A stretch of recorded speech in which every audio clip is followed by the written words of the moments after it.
What's going on, all my good people out there in social media world? How are y'all doing tonight?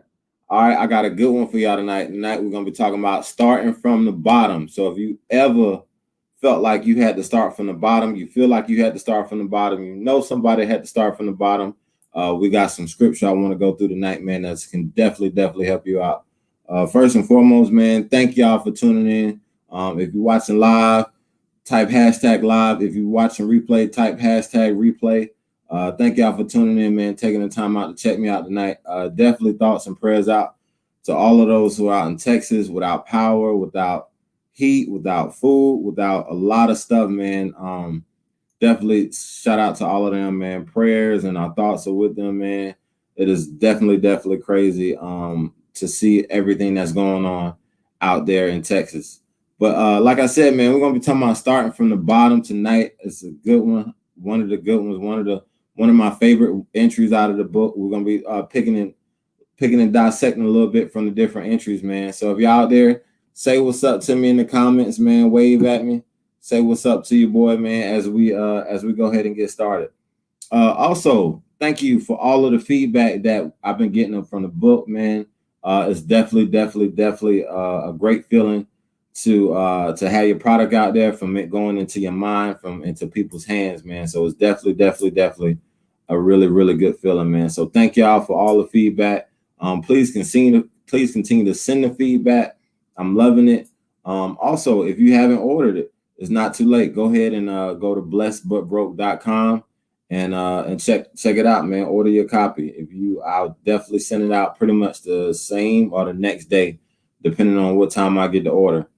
But let's get to it, man. Let's get to it. I want to talk about starting from the bottom, because a lot of times, a lot of people I know, including myself, we don't really come from a perfect, ideal family situation. And a lot of the times, that family situation, it plays a major part in our adult life, a major part. So I wanted to pick somebody who had a less than ideal family situation, but definitely made the best of themselves, and didn't let the fact that they did not have a perfect family situation, or coming from a dysfunctional family, they didn't allow that to stop them from achieving their personal greatness. So I definitely want you all to do that within your own lives, because I can't think of too many people who came from a very healthy, perfect family situation. All right, so I want to start with his dad first. Let's go to his dad. His dad was King David, right? So David is textbook definition of starting from the bottom. He was a shepherd tending the sheep. Like, can you imagine what it's like tending the sheep out in the field all day long? Like, you in the sun, you with these stink animals, and you cleaning up after them. You chaperoning them. You herding them. You gotta care for them. Lashandra, what's going on with you? Good to see you. Good to see you. So yeah, if y'all tuning in, say what's up to me in the comments. Hit hashtag live hashtag replay. So David is anointed king, even though he is a shepherd. Like, my man came to him when he was a teenager in the fields. Like he said, you have basically chosen. You've been chosen. I'm paraphrasing. You've been chosen to be king. And this was when he was in the field, working in the field. Like, can you imagine what it's like? Your job. I'm pretty sure some of you can. You're working a job that you know is beneath your calling or beneath your potential. You know that you have more inside of you than what you're currently doing at the moment. So this was David. This was what's going on with David at the time. He was anointed the whole king of the land, but basically he was a shepherd. So we're gonna start with David. So David, I don't want to focus too much on David though. For the whole time. David, Tasha, what's going on with you? David, fast forward, David is David and Goliath. I'm sure you heard of David and Goliath. So David kills Goliath. He was a big monster. Everybody was pretty much afraid of Goliath. He killed him as a teenager, as a lonely teenager. Not only did he kill him, but he cut his head off. All right, so let's fast forward. God said David was a man after his own heart. David became a fierce warrior. Like, he was known, like he was deep out there in the streets. Everybody knew David. And hey, that part. Oh, hey, Miss Yvonne. Yeah. So David was deep out there in the streets, known as a fierce warrior, right? So what happened during these times when it was war going on, the kings and the leadership was actually on the battlefield. They weren't back at home in the command base, sending out orders. They were out there on the field getting it in with the sword, right? So David, one time when his land was at war, he was at home. He was at the house chilling. And one day he went out on the balcony and he saw Bathsheba taking a bath. And he was like, my God, who was that right there? I got to get me some of that. And he went to holler at one of his lieutenants. He was like, who was that? Who was shorty over there? I need to get me some of that. But he was like, look, King David, this is this is Uriah. Hope I said his name right. This is Uriah the Hittite. That's his wife. And I guess David, for whatever reason, he was like, it don't matter. I got to get me some of that there. And then, and it's not really anything that she was, I've heard where, they wanted to blame Bathsheba, but back in the times, this is how they bathed. This is how they washed. David was just out of place. Like she should have been at war with his people, but he was at the house. He was at the house watching this young lady take a bath, and he was like, man, I got to get me some of that right there. And so what he did was he summoned for her, and he basically called her to the room. And during this times, you could not refuse the king's order. Like if he said something like that's what it was going to happen. So she could not refuse him. She couldn't tell him no. So this is unconsensual sex. So if you're watching, what would you call, what's a one word answer for unconsensual sex? What do you call that? Let me put that in the comments, somebody. What would you call unconsensual sex? So what's going on, Deshaun? So after they had this unconsensual sex, right? She got pregnant. So David was like, oh shoot, what am I gonna do? I can't have this lady. I say that again, Miss Yvonne. I can't have this lady had a baby because Uriah is at war fighting. So what I'm gonna do is I got to get him back. I got to get him back so he can lay with his wife.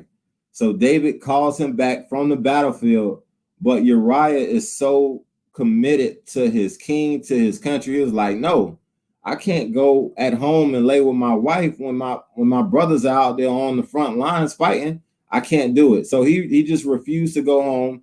He refused to lay with his wife.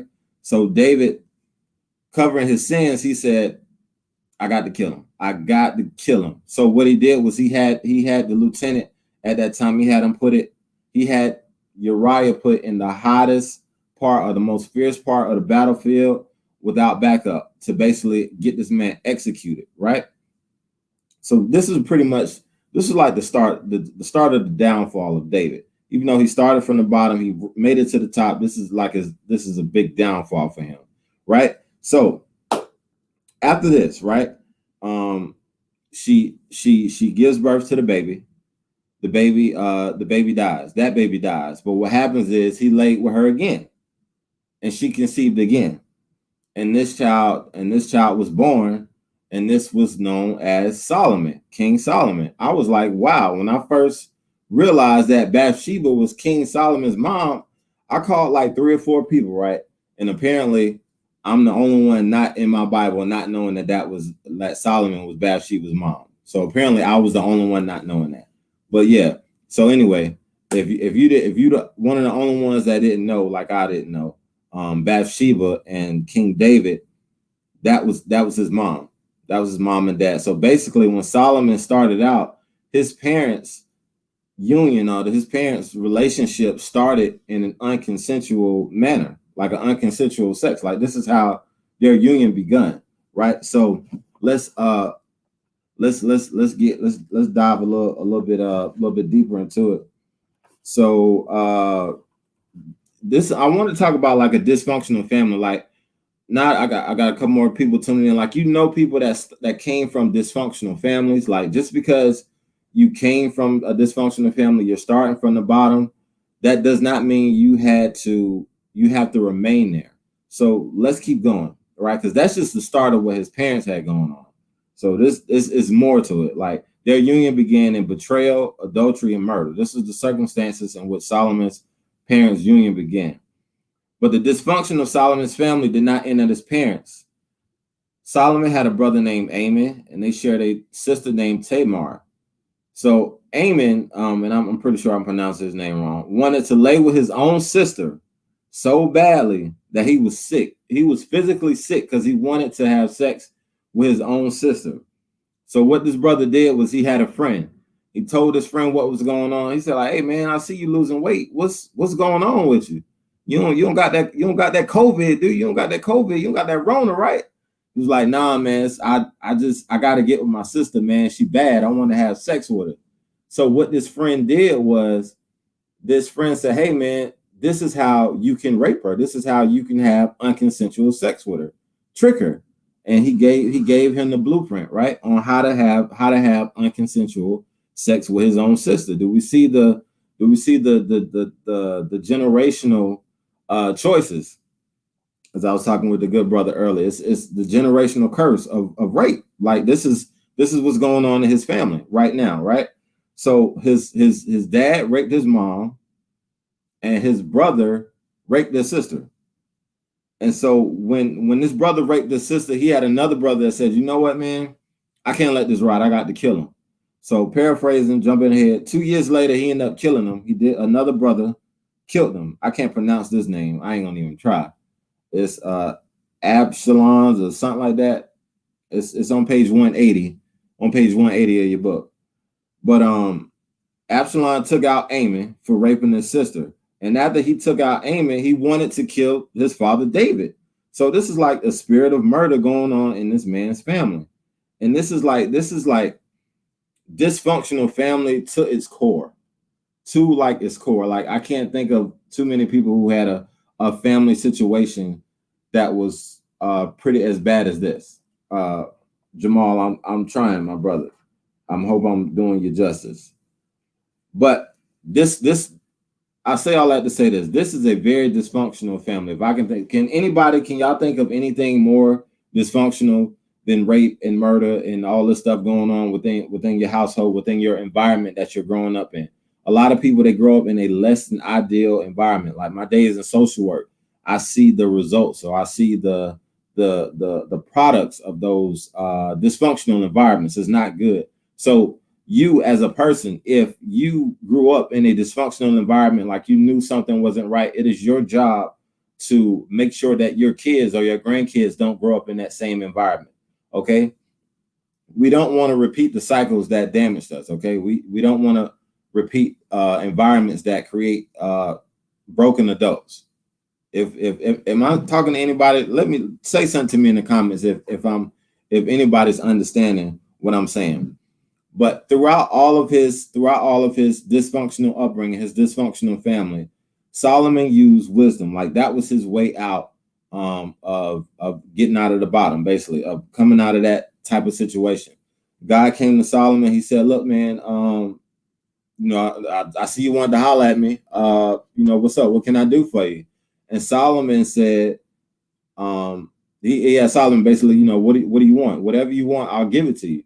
And Solomon could have asked for money. He could have asked for anything, but he said, "You know what? Can I have wisdom? Give me wisdom." Right? And God said, "Okay, I can do that. But since you asked for wisdom, I'm going to give you wisdom, and I'm going to make you rich, like rich beyond any other person ever." Right? So David is using his wisdom to get to his bag. I'm talking about bag. So his salary alone, let's go to page let me see what page we're on. Let's go to page 192. Page 192 in your Blessed But Broke book. Okay, we're jumping around a little bit. But Solomon received 666 talents of pure gold. Right, basically all of the gold. Right, in today's He got over 600, almost 700 talents of gold. One talent of gold is equal to $2 million. So this man is basically a billionaire just off of his salary as king alone. But he did not stop there. He had multiple streams of income. Starting from the bottom, he used his wisdom to grow his finances, even though he came from a less than ideal situation, right? Wisdom is the key. Wisdom is the key. Wisdom is the key. He prayed for wisdom. Isn't it funny that the richest man that the Bible speaks of didn't pray for money, he prayed for wisdom. So this is something that there's some type of dysfunction in most families. Absolutely right. Absolutely right. I agree with that wholeheartedly, Mr. Vaughn. So back to Solomon. He got his annual salary, but he didn't stop there. Like, he was so wise, his wisdom was known throughout the land that other people would come to see him, to talk with him, to consult with him. And when they would do this, they would bring like gold, more gold. This was the currency of the time. More gold to sit and chat with him. Like, he's doing like consultant right now. He's consulting. Another thing that he did was, he was in the real estate. He was in the real estate. He not only did he develop God's temple, but he also built other buildings and he used like the finest woods. We talk about that in day 58. He used the finest woods that he imported from all over the place. LaShandra said just yesterday, I was thinking about this passage. So we right on point. Dion says wisdom. So yeah, definitely wisdom. So I'll say all that to say, no matter where you are, where you started in life, you do not have to remain there. If you came from a dysfunctional family, like Mr. Vaughn just said, like pretty much mostly everybody has some form of dysfunction, especially if you come from poverty, you have a higher chance of dysfunction, right? You don't have to remain there. It's your job as a parent to make sure that your kids don't have a childhood that they need to recover from. All right, it's a lot of broken adults. Like E.T., my man E.T. got a quote, the GOAT. He said, if somebody come and push you down, they're bigger, they're stronger than you, they push you down to the ground, there's nothing you can do about it. But if they push you down to the ground and you still on the ground after 20 years, that is your fault. People are still talking about what happened to them as a child. And they're still holding on to that. I don't want to disrespect anybody's pain. You went through certain situations. It was less than ideal, but you can't live your life based off the dysfunctions of your childhood. You cannot base your identity off of that. If you continue to play the victim card, you will always be the victim. And that's all you will get, is just leftovers pretty much. You will get what victims get. So any questions? I know I talked a lot about come on, no, I'm not a pastor. I talked a lot about the upbringing more than finances tonight, because it's money is more than just a habit. It's also psychology. Like a lot of people spend money based off of unmet emotional needs. Like, so this is why I want us to get healthy as a people when it comes to our upbringing. If we need counseling, there's counselors available. So definitely look into that. There are nonprofits available. If you don't have the insurance, it's a lot of things out there available, resources for you to reach out to so you can get some mental healing. We had this example of Solomon. He started from the bottom. His dad, David, started from the bottom. They both got to the top using wisdom and definitely God's favor based off their relationship that they had with the Father. So that's something that we need to apply in our lives as well. We definitely need to have that relationship. We need to seek his favor. We need to seek his face. And we definitely need to use wisdom. And we can't allow our shortcomings in our childhood or in our lives. We cannot allow that for us to continue to remain in a shortcoming. Like, your response to starting from the bottom will determine how long you're going to remain there or be there.